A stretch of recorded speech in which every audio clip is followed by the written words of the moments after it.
মানে আজকে নির্বাচনটা হয়ে গেল অধ্যাপক ইউনূসের ঐতিহাসিক কালজয়ী নির্বাচন। তার নির্বাচন বিষয়ে আজকে সারাটা দিন কি দেখলাম, নিজের অভিজ্ঞতা সেটা একটু শেয়ার করার চেষ্টা করব। তার আগে আমি সভানেত্রী সেই বিবৃতিটা আপনাদেরকে একটু পড়ে শোনানোর চেষ্টা করি।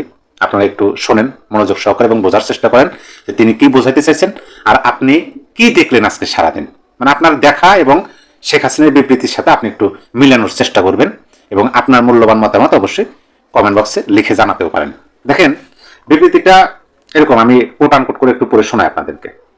অবৈধ ও অসাংবিধানিকভাবে ক্ষমতা দখলকারী খুনি ফ্যাসিস্ট ইউনূসের প্রহসনের নির্বাচন প্রত্যাখ্যান করায় মা বোন সংখ্যালঘু সম্প্রদায় সহ দেশবাসীর প্রতি জননেত্রী শেখ হাসিনার ধন্যবাদ ও কৃতজ্ঞতা।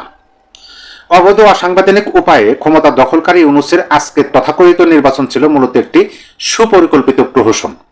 জনগণের ভোটাধিকার, গণতান্ত্রিক মূল্যবোধ ও সংবিধানের চেতনাকে বৃদ্ধাঙ্গুলি দেখিয়ে আয়োজন করা হয়েছে আগামী আওয়ামী লীগবিহীন ভোটারবিহীন প্রতারণামূলক নির্বাচন। 11 ফেব্রুয়ারি সন্ধ্যার পর থেকেই ভোটকেন্দ্র দখল, গোলাগুলি, ভোট কেনাবেচায় টাকার ছড়াছড়ি, ব্যালট পেপারে সিল প্রদান এবং ফলাফল শিটে এজেন্টদের স্বাক্ষর গ্রহণের মধ্য দিয়ে এই প্রহসনের সূচনা হয়।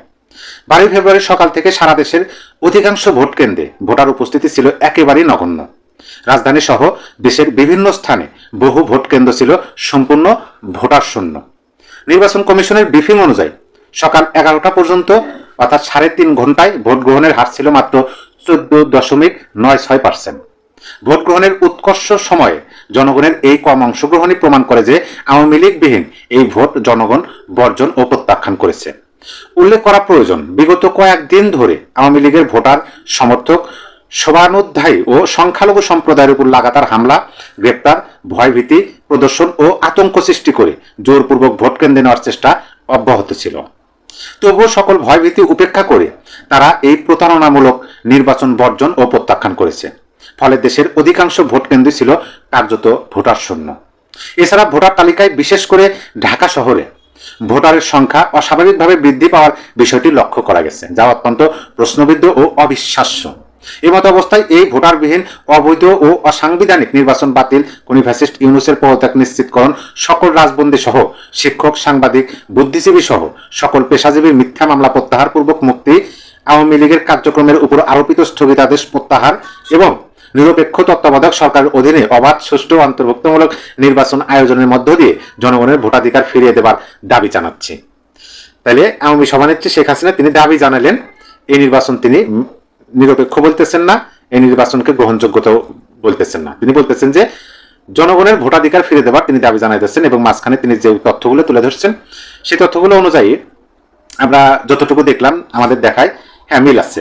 মাত্র 1 ঘন্টায় আমরা 2.5 কোটি ভোট কাস্ট হতে দেখলাম এই বাংলাদেশে। সবচেয়ে আশ্চর্যজনক বিষয় হলো কি, একটা দেশের কয়বার জন্ম হয় আমি বলি, আমি যতটুকু দেখলাম, যেমন ধরেন 36শে জুলাই, 5ই আগস্ট যদি আপনি না বলেন, 36শে জুলাই সেই বিষয় নিয়ে 8ই আগস্ট প্রধান উপদেষ্টা দায়িত্ব গ্রহণের পরে 11ই আগস্ট যখন তিনি জাতির উদ্দেশ্যে ভাষণ দিলেন তখন তিনি বললেন নতুন বাংলাদেশের সূচনা হলো। তারপরে যখন জুলাই সনদ স্বাক্ষর অনুষ্ঠান হলো সেই অনুষ্ঠানে কিন্তু প্রধান উপদেষ্টা বললেন নতুন বাংলাদেশের জন্ম হলো, সূচনা হলো। আর আজকে 2026 সালের 12ই ফেব্রুয়ারি ভোট দেওয়ার শেষে প্রধান উপদেষ্টা বললেন যে নতুন বাংলাদেশের জন্ম হলো, সূচনা হলো, 2.0 সূচনা হলো। তাহলে একটা দেশের 3বার জন্ম মাত্র 1.5 বছরের মধ্যে, এই প্রশ্নটা।